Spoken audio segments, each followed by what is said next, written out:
Welcome to Excel Boats on the X Podcast, powered by Mud Buddy Motors. I love the smell of napalm in the morning. The only podcast to bring you insights on the world of hunting, fishing, and boating. With your host, J. Paul Jackson. You don't say much, do you? Now, load up and sight in. This is On the X.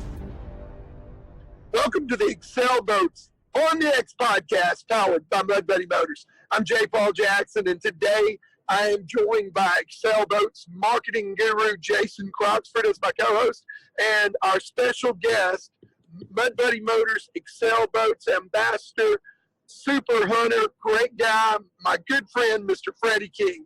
Freddie, welcome to the podcast, brother. Hey, guys, glad to be here. I guarantee you. But I don't know about all that line you just fed everybody. Hey, you notice I didn't say handsome and charming. Right. I Whoa. guarantee you. But I feel a lot better after the shaving I got the other day. Good. Gosh, they done took me down to the skin. I hadn't seen you without a beard in a while, buddy. That's something, I tell you. Yes. So, well, you know, I tell people all the time, I may have personality for TV, but I know I've got the perfect face for radio.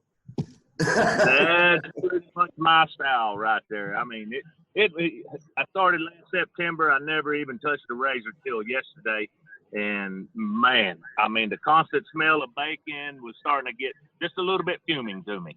I was gonna say, I noticed your picture on Facebook. You look like a little boy. That's what everybody says. Man, you look like a newborn baby bird. And Man. I shaved mine off about 4 weeks ago for a day. And I'm like, I've been so used to having facial hair, I hadn't started growing back. Oh, yeah. Well, I'm telling you, it starts getting a little bit hot and that sort of thing. And I was like, well, it's time to shave it. Now we got another cold front coming, and then wind's blowing 90 miles out here. And oh, well, but I needed to let her go. It's time. I'm sure your wife's happy she's not sleeping with the grizzly bear anymore, though. Oh, yeah. She's been on my butt since about the last day of duck season to get it done. But I finally gave in. Man, we're really thrilled to have you with us today. And I especially wanted to have you on here this week because my phone, you live in Arkansas, you hunt the WMAs, you are famous for being a timber hunter, you and the Echo boys that you run with, and running our boats and our motors. And man, my phone has absolutely blown up this week about this proposed ban on mud and surface drive motors on WMAs in Arkansas. Oh yeah, it's quite the topic right now. They've a lot of people are kind of up in arms on it and stuff. And the main thing is we need to just all stay calm and collective, and come at our representative commissioners with actual data and not a lot of blah blah blah. Facebook is notorious for a lot of blah blah blah, and the main thing you got to do is stay focused on these sorts of things and attack it with data, proven ecological impact, per region, because every region is different. Arkansas is 100% different than the Florida or Louisiana, Mississippi coastal plain. It's a completely different animal. We're talking about a hard pan versus an extremely, extremely soft pan. So there's complete differences. Arkansas's never ever had any type of EPA Coast Guard standard regulations on motors, and that the Game and Fish stood behind. They've not done that, and that's the number one gripe.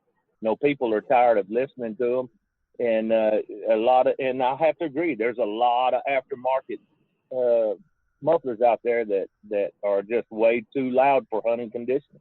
Well, and if you step back and think about it, to be banning the use of mud motors due to sound level or decibel rating has no sound rational or scientific backing.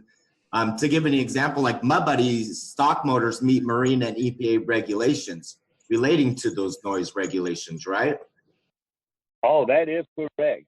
Both the stock muffler on the Mud Buddies and the BPSQ are well under EPA standards. And, you know, and there's a lot of guys that run those and they run them right. They use them, you know, as a great tool, but there's a lot of folks that, and it's the reason a lot of us are getting, you know, kind of looked down upon. It's just like anything, you know, it don't take but a few bad apples to ruin the whole dadgum pie. And that's exactly what's going on here. Some of these aftermarket mufflers are extremely and excessively noisy, and in all honesty, have no place in the hunting community, in my opinion. See, and you know, I don't disagree with that, but I don't totally agree with it either. I mean, there are if you're talking about a performance boat, you know, at a time when it was competitive leaving the dock to get to the hole, a lot of people did that. But when, you know, the boat race now on most WMAs has been eliminated by regulation saying that you can't pass the guy in front of you. Do I have that correct, Freddie? Oh yeah. You have that 100% correct. Yeah. So you know, when they eliminated the boat race, they eliminated the need for guys to have these aftermarket mufflers. I think there was a time when guys, I mean, it was a competitive thing. They felt like they needed those straight pipes that give more horsepower, give more speed, but also generate a tremendous amount of noise. But you're dead on. There's no place for those today because there's no need for them. You've regulated the boat race, which was the reason most of these guys were running these performance aftermarket mufflers. You know, so now put a reasonable, you know, if it falls within EPA and Coast Guard standards, you know, hey, why would you want to ban that? But let me tell you something. If you're running an outboard two-stroke motor, you know, it has a wet exhaust. That means that the exhaust goes out underwater, which reduces the noise. But we all know that the two strokes are still loud. And if you're running them on any WMA, Bayou Meadow, Black River, any of those, you hit a log and the foot of that motor kicks up like it's going to do. How many times have you heard that, wow, wow, wow, wow, wow, wow, Freddie, where the foot of the motor kicks up? It's louder than any mud motor out there. Oh, it is, and you know, and that there's truth to that too. You know, there's a lot of outboards out there that the owners have cut into the exhaust system where it's above the water.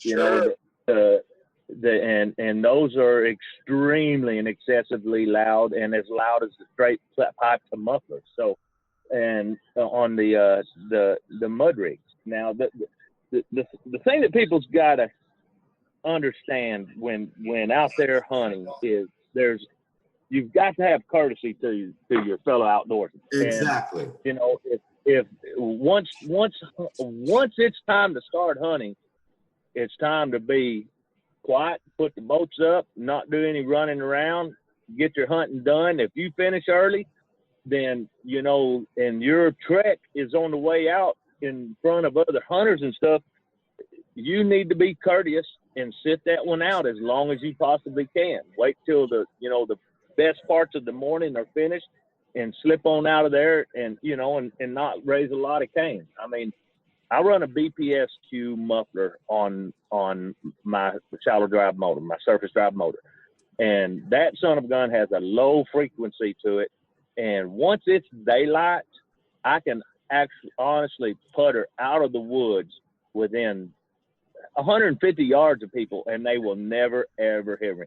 I don't care how many logs I cross or anything. They will never, ever hear that on your standard morning once things start going. Now, before daylight, oh, yeah, you can hear it. You know, it just sounds like a low little rumble going through there. Yeah. But and generally, that's how we try to get out of the woods until we're on the main channel, and then we'll just slowly pick up speed.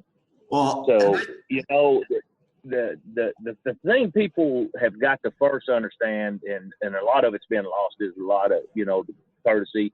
And between, you know, waterfowlers. And it's no one person's fault other than what I would consider the 4 a.m. rule in our state of Arkansas, because it set the criteria for, at first, it set the criteria for extreme racing fast boats. And I'll be the first to tell you, when they went to a 4 a.m. rule, I popped a 90 Yamaha on a XL boat, and buddy, I ruled the roost. Because, I mean, that's just all there was to it. And I ran that for quite some time. And, but, you know, I've always been a surface drive motor fan, even before then. But at that time, you know, there was times where the water was high and I could make it in there slick without hitting nothing.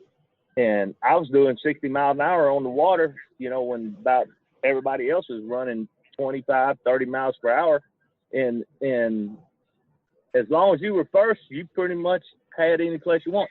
And this problem was compounded through years and years and years. And there's no one boat factory, no one person, no one group of people any more responsible than the actual setting of the 4 a.m. rule that caused a generation of what has now become the issue. And now it's, you know, people are trying to overturn that, and they're blaming this, they're blaming that, and they want to put blame on why hunting's not as good. You know, duck hunting's turned into a fad. It's turned into a complete fad to where people are if you don't hunt ducks, you're nobody. if you're an outdoorsman, you know, to a lot of these people. So it's turned into a fad, and that's grabbed a hold, and it brings in a younger generation. And without the guidance from hunters before this 4 a.m. rule thing ever got going, it's been a total chaos. Because let me tell you what's going on as far as generosity toward our other outdoorsmen. You get, let's say old Joe over here, he growed up hunting with his dad. All right. He's a great kid, great hunter. He's, you know, from the time he was 7 to the time he was 15, 16 years old, he learned how to work them ducks, learned how to put decoys out, learned how to slip in there and get the job done. Well, he's done turned 17, 18 years old. And the last couple of years, you know, him and his football, baseball buddies or whatever, basketball and whatever, they said, man, let's go hunt. Well, they start hunting on their own just a little bit here and there. And the other boys had never hunted or not hunted much. Well, next thing you know, you have one kid teaching another kid, and that's compounded over the last 4 to 5 to 7 to 10 years into what we see today. We have the mentorship has been too young for the kids today, and there goes a whole lot of the backbone to where waterfowl, or what waterfowl used to be, quite frankly. Did I make sense? Yes, it does. And then I think you just brought up, Jason, I know you had something you wanted to add there, but I want to say this. I think you just brought up a couple of really good points along the way. First of all, and I know, Freddy, that you live in Arkansas, you're trying to be very sensitive and I don't want to say politically correct. Hell, I've never known you to be totally politically correct, Freddy, but yeah, I do appreciate the way that you're approaching this in the professional manner. You know, as from my standpoint, particularly as an out-of-state guy that's been hunting the WMAs for years, and I've been more and more restricted over the years because I'm not an Arkansas resident, and I'm cool with that. But I do not think that this is really about noise at all. I mean, I think there are a lot of other factors that are going in there. I believe that personally, it's about access and accessibility. And I just don't get it. I cannot see any scientific, environmental, ecological reason why. I mean, I hunt all over the country, and I hunt with my F4, with my 4400 HDR. I happened to make a video back toward the end of January where I'm in one field running right beside another field with 2,000 ducks in it, and those birds never moved. We slipped right up in there, you know. So I don't buy into it's about the noise with our stock motors. Well, I mean, the motors disturbing the ducts is a complete fallacy. I mean, it's as false as it can possibly get. I have video upon video of us running through timber, ducks, getting up just like they always did with our outboards, us showing up in the hole. Ducks are still in the hole. We ran our surface drive motors in there. I can show you video after video of thousands. I'm talking tens of thousands of ducks feeding and eating next to huge power units that make any surface drive motor sound like a damn so far. And Amen. I mean, so Amen. the thing people, they want to blame that for lesser hunting and all that kind of stuff when it all boils down to a straight up hunting pressure. And Game and Fish is grabbing the first straw that they can see to try to manage that program and to manage that pressure. And that's quite frankly, all right, let's start banning, let's say, 22% of the market, which would be surface drive owners. All right. So, and that's how they're attacking this. And there's a couple of commissioners with some strong, unchangeable, no matter the facts, unchangeable, biased opinions against them. Excuse me. And that's all there is to it. And through that, is a reason for all this. But going back to what you said about the noise, there is I cannot tell you the hundreds and hundreds and hundreds of ducks that we have worked and shot group after group after group while a surface drive motor was running in the distance and finish them all the way to the hole, no problem. Even our own mud rigs sitting in the hole idling the whole time, and we're finishing ducks and shooting them. Well, you take that same group of ducks and somebody fires one shot a half, 3/4, or even up to a mile away with the wind coming to you, those ducks are gone. That's all there is to it. That's as quiet and simple as it gets. So if you really want to know what's hurting pressure, it's all the shooting, or what pressure's hurting. It's the sound of all the shootings that occurs on a management area. That's all there is to it.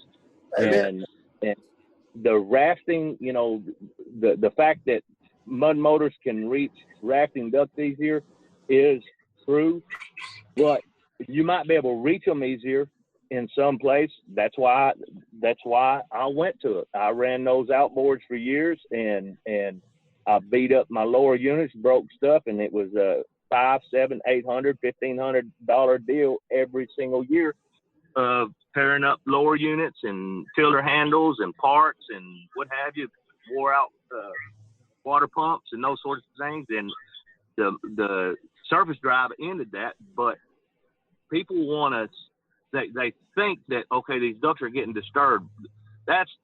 It won't matter. You're not going to change today's duck hunter that wants to shoot ducks.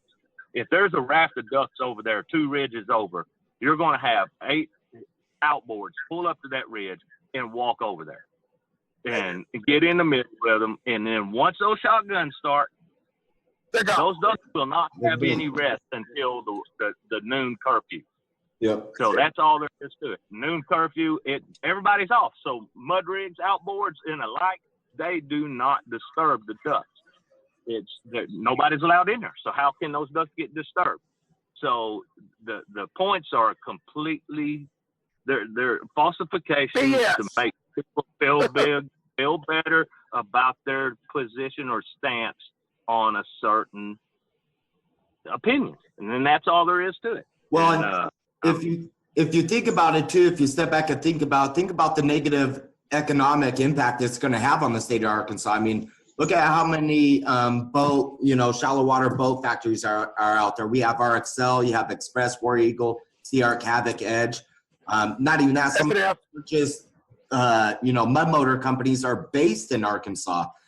So you're stopping the traffic coming in from these out-of-staters coming in. I mean, you're kind of killing the state of Arkansas by this ban as well. Good point. Let me tell you something, Jason.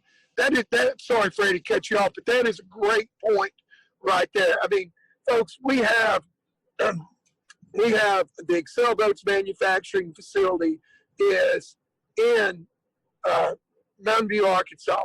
RF4 is created with a triple tapered chine that allows that boat to run with a surface drive motor and still handle. That is the bread and butter of our line, and there are other manufacturers out there that have different old designs, but they were created specifically to run and handle.